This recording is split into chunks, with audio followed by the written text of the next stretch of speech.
Buenas tardes. Bueno, en este video vamos a ver que la ley de Faraday físicamente implica que un campo magnético variable en el tiempo produce un campo eléctrico que se llama campo eléctrico inducido.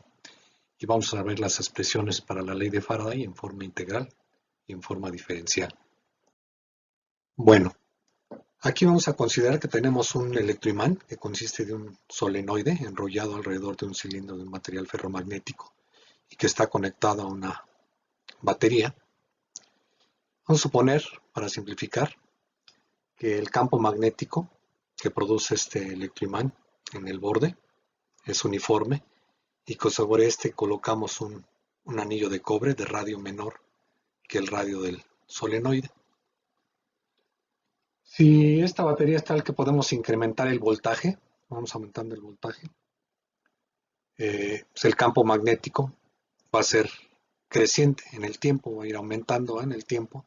Por lo tanto, va a haber un cambio en el flujo de campo magnético a través de la superficie que encierra el anillo de cobre, ¿va? Y como hemos visto por la ley de inducción de Faraday, entonces va a haber una fuerza electromotriz, una F que es igual al negativo del cambio en el flujo de campo magnético respecto al tiempo que está pasando a través de la superficie que encierra el anillo. Bueno, esta F va a producir una corriente, va a generar una corriente que se llama corriente inducida, que por la ley de Ohm sería la F inducida en todo el anillo de cobre, entre la resistencia total, ¿va?, del anillo de cobre. Ahora, si hay una corriente, quiere decir que hay un trabajo por unidad de carga generado, hay una fuerza, ¿va?, sobre las cargas que hacen que se muevan las corrientes, ¿va?, según la ley de Ohm. Entonces esta F la podemos expresar en términos de un campo eléctrico inducido en todos los puntos del distribuido, todos los puntos del alambre de cobre, ¿sí? Sería la integral de ese campo eléctrico sobre todo el círculo de radio R del anillo de cobre. Para ver más claramente sobre el campo eléctrico inducido, vamos a suponer que tenemos una vista desde la parte inferior del electroimán. Entonces se vería de esta manera, ¿va? La región en amarillo es la región en el interior del electroimán, ¿sí? Y sobre la superficie, el campo magnético entonces estaría entrando a la página de la diapositiva y sería uniforme, ¿va? Sería el mismo en cualquier punto de esta región en amarillo. Y aquí se muestra el anillo de cobre, está la fuerza electromotriz, ¿va?, sobre el anillo de cobre, y la corriente inducida, ¿va?, que iría en esta dirección según la ley de Lenz, ¿va?, que me dice que la corriente inducida se opone a que cambie el flujo de campo magnético a través de la superficie que encierra el anillo. Aquí a la derecha se muestra la misma figura, pero ahora se ha quitado el anillo. Se ve que en cada punto donde estaba el anillo hay un campo eléctrico, ¿no? ¿Sí? El campo eléctrico inducido que sería tangencial, dada la simetría, tangencial a este círculo de radio R minúscula.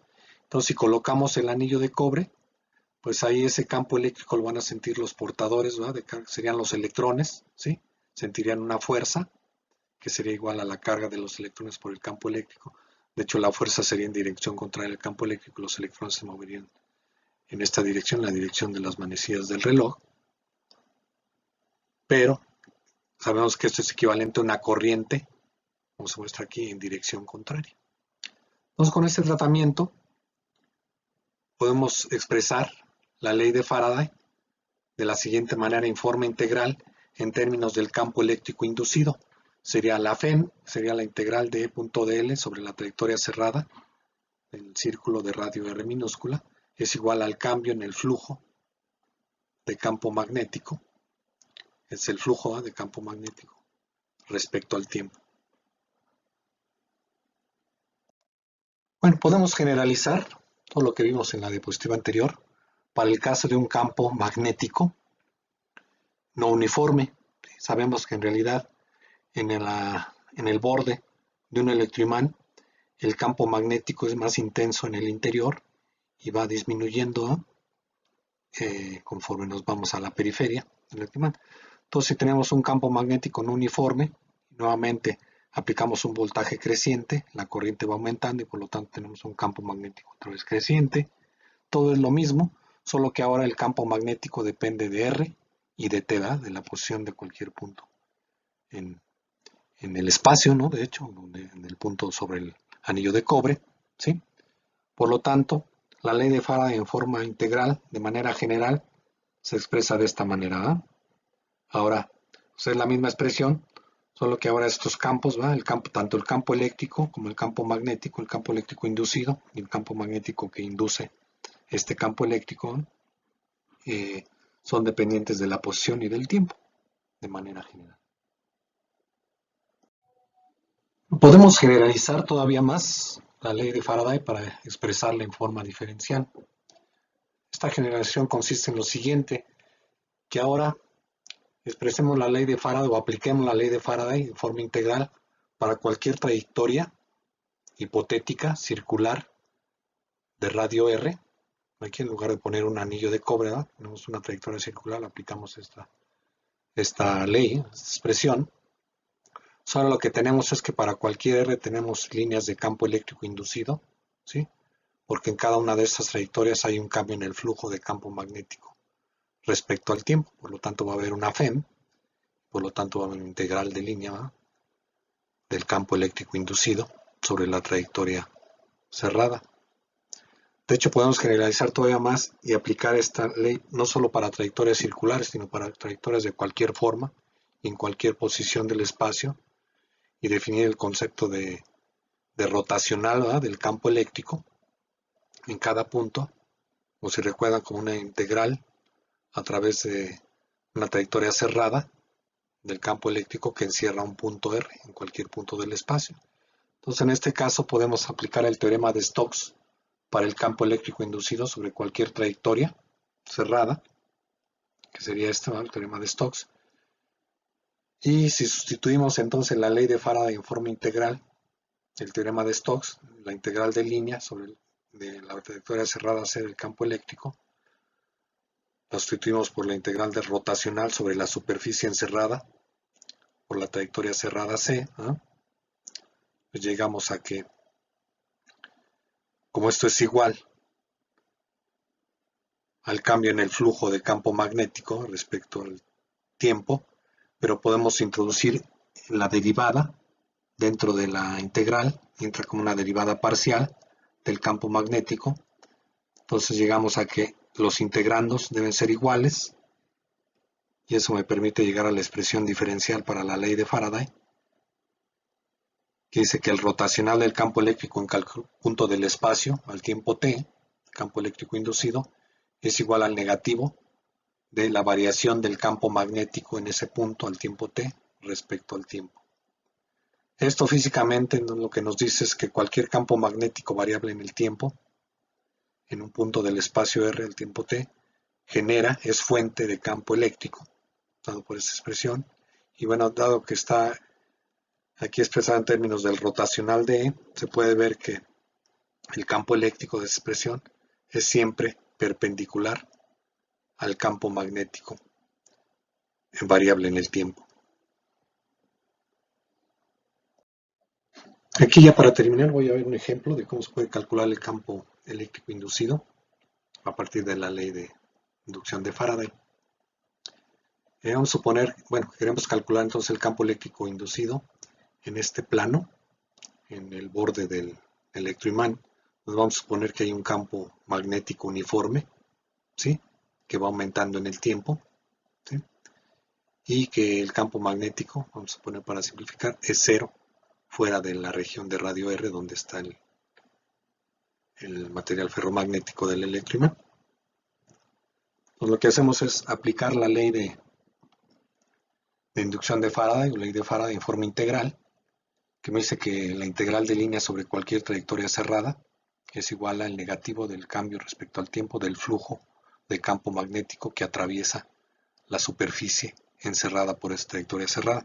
Entonces cogemos por la simetría una trayectoria circular centrada en el centro de este círculo de radio R mayúscula, donde está la región donde está el campo magnético. Entonces, para esta trayectoria, si calculamos para puntos en el interior, para puntos R minúscula menor que R mayúscula, tenemos que la integral de línea es simplemente esto porque para toda esa trayectoria el campo eléctrico es paralelo al diferencial de longitud, ¿sí? Y vale lo mismo en cualquier punto R, ¿sí? Por lo tanto, sale de la trayectoria el campo eléctrico, es una constante. Me queda que esta integral de línea es simplemente la magnitud del campo eléctrico eh, por 2πr, que es la longitud de la trayectoria circular. Por otro lado, el término del lado derecho de la ley de Faraday es la derivada respecto al tiempo del flujo, pero esto sería el campo magnético, vale lo mismo también en cualquier punto R, por lo tanto sale de la integral, donde queda que es el campo magnético, por la integral sobre la superficie encerrada por el círculo de radio R, que es pi por R cuadrado. Entonces esto me queda simplemente la derivada de esto. Como R es constante, me queda que es pi por R por la parcial de B de t respecto al tiempo. Por lo tanto, y aquí voy a poner nada más la magnitud, ya no importa tanto el signo, ya sabemos cuál es la dirección del campo eléctrico, según la ley de Lenz, ¿no? Entonces, despejando de aquí el campo eléctrico, de esta igualdad, llegamos a que el campo eléctrico como función del tiempo va aumentando proporcionalmente a cómo aumenta el campo magnético respecto al tiempo, y en términos de R va espacialmente, queda que va aumentando linealmente con R, es decir, el campo eléctrico en el centro de la región vale 0 y va aumentando conforme nos vamos moviendo hacia la periferia, ¿sí? Son líneas circulares, ¿verdad? Son las líneas de campo eléctrico inducido. Como se muestra en esta figura, la densidad de líneas va aumentando, ¿no? Vamos ilustrando que el campo eléctrico aumenta conforme nos vamos alejando del centro. Ahora, para puntos fuera de la región donde está el campo magnético, tenemos otra vez que esta integral es lo mismo, pero ahora R es mayor que R minúscula es mayor que R mayúscula. Pero la diferencia es que este término, que es la derivada del flujo, se convierte simplemente en la derivada respecto al tiempo de la integral sobre R mayúscula nada más, porque el campo magnético es 0 fuera de la región de radio R mayúscula. Por lo tanto, esta derivada es la derivada respecto al tiempo de el campo magnético por pi R mayúscula cuadrada, ¿sí? A diferencia del caso anterior, ¿sí? Que era pi por R minúscula cuadrada. Entonces ahora tenemos que esta derivada, simplemente pi por R mayúscula cuadrada por la parcial del campo magnético respecto al tiempo.